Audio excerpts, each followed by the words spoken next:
Keith Brinke here from Top Me News with Roland Delorme from Winnipeg Academy of Mixed Martial Arts. Thanks for your time, Rolly. No problem. So we're on the week before you fighting Yuta Sasaki at Ultimate Fight Night in Macau, China. You're watching a lot of Deep, a lot of Shudo, trying to figure out this UFC newcomer. Yeah, man. I watched a lot of video on him. I got a good grasp of how he fights. He's funky. He does a lot of like different stuff. He's not conventional as far as normal fighters are, which is fine with me. And I'm just looking forward to doing what I have to do. After watching him and seeing what he does and how he works, I got a good idea of what he's going to do. So that being said, I can't really think about too much about what he's going to do. I just got to go out there and do what I want to do. I got to implement my game plan. I got to put the pressure on him. I got to make him make mistakes. If I wait for him to come to me and I let him, they take the pace of the fight, well then I'm going to be in trouble, and I don't want that to happen. So this is Sasaki's first fight in the UFC. Do you approach that any differently? Any type of different game plan, strategy for a newcomer to welcome to the UFC? As far as any sort of like extra game plan, not so much. I know the one thing that I've noticed a lot of times, guys, when they come into UFC for the first time, they're a lot safer fighters. They don't want to take risks and whatnot, which I'm not really a big fan of. But as far as that being said, there's nothing that I don't prepare differently because it's his first time in UFC. All the pressure's on him. It's all. This is my 7th or 8th UFC fight at this point, so it's just another fight for me. And I just gotta go out there and do what I want to do. Yeah. So your 7th UFC fight. Last time we talked to you, you were your biggest fight of your career. You beat Edwin Figueroa in Winnipeg. Since then, some difficulties, a couple losses, and a no-show. Talk about this. I hate to bring up the question, but you're sitting on 2 losses here. How is that weighing on your mind? Man, it's not. I don't care. You know what I mean? It doesn't matter to me. I want to win every fight. It doesn't matter if I lose 2 in a row, 3 in a row. I want to win every fight. I don't go into any fight thinking like, oh, you know what? I can lose this one. This is okay. No. I don't think like that. And so I don't really feel any extra pressure. You know what I mean? I want to win every fight. I have to win every fight. You know what I mean? If I want to keep my job, I need to win this one.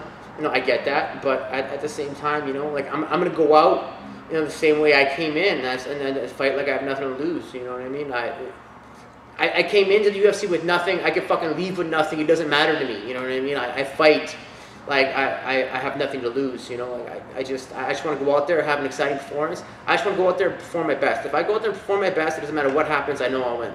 So I just got to concentrate on going out there and doing what I know I need to do to beat Yuta Sasaki and to give him a shitty first fight in UFC. Yeah. So your last fight was against Michinori Tanaka. Yep. And you got the decision loss there. Like, what do you take from that fight? Like, what lessons do you learn from that fight?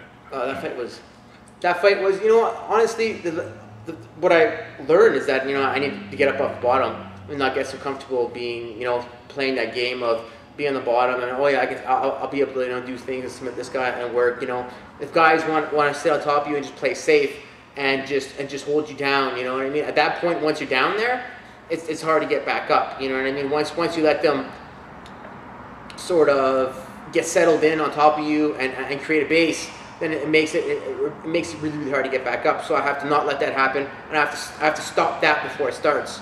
So that's the one thing I brought, out of that fight. And another thing, I underestimated his lack of engagement. I didn't expect him to legit run for as long as he did and just circle around me. Like, that was the first time in a fight.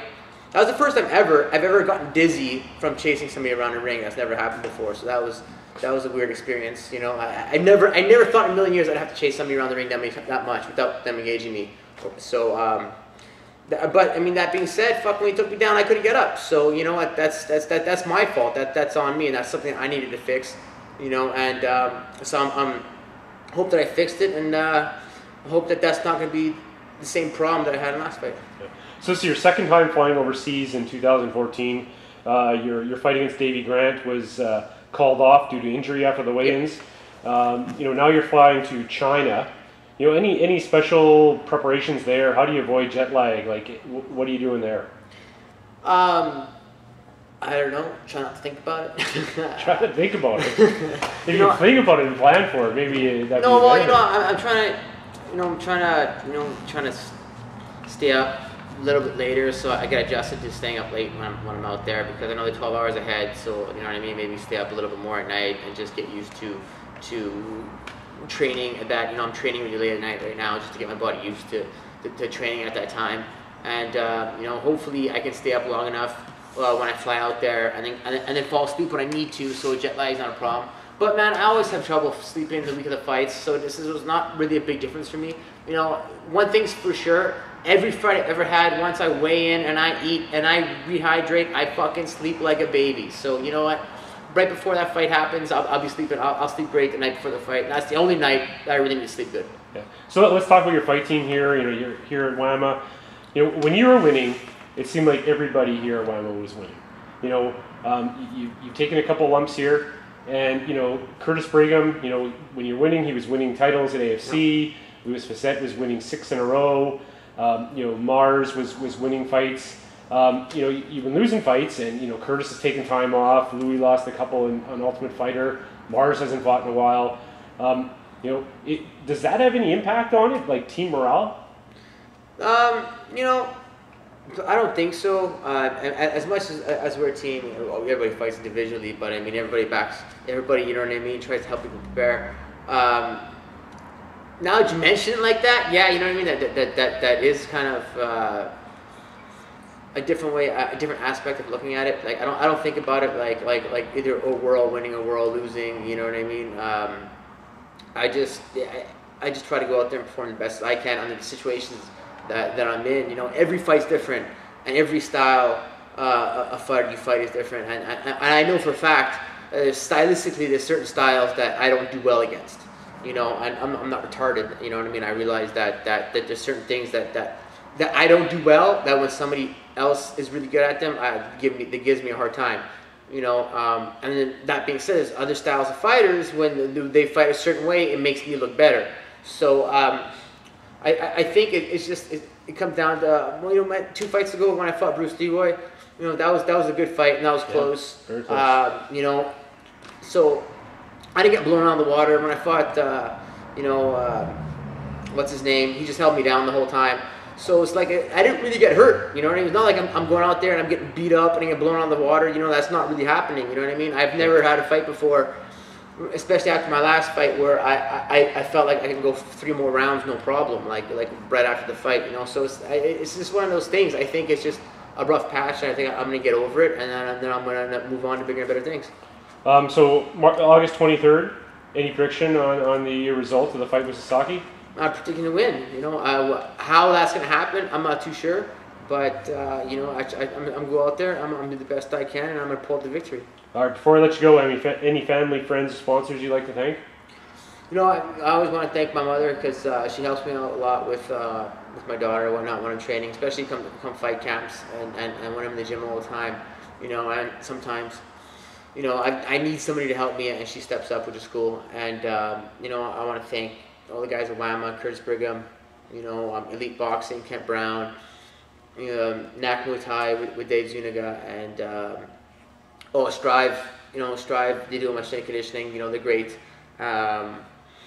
APTN, a sponsor that I got probably a few months ago now. They've been really good to me, and they've been behind me 100%. So I definitely have to thank them. How did that come about? I know my boxing coach used to work there a long time ago, and they do a lot of sponsors for a lot of companies and whatnot. And I guess they never sponsored an athlete before, though. That was something that I'd never done, and something that they were interested in doing. So my coach approached them, and we were going to approach a few other places, like corporate big businesses, to see if they wanted to do some sponsorship stuff. And they said, yeah, right away, we're interested. Let's talk. I went there, had a meeting, and had a conversation. Everything went well. And then the next thing you know, they said, yeah, we'd love to do this, but we want to be the only people, the only big corporation behind you. You get other little guys, little sponsors to help out, but we want to be the main guys behind you. And I was like, yeah, that's perfect. Very seldom the first place you go, they say yes. So that was cool. Well, that's fantastic. Big shout out to APTN television network there. Yeah, so they're that's huge. great So, to hear. and I'm looking forward to doing stuff with them in the future. You know, whatever that is, if it's just mini documentaries or some fitness stuff or whatever the case is. You know, it's something that I'm looking forward to doing. Yeah. Well, I'd like to thank you for your time and hope you come back to Winnipeg on after the fight sometime with a W on your record. Yes, sir. Me too.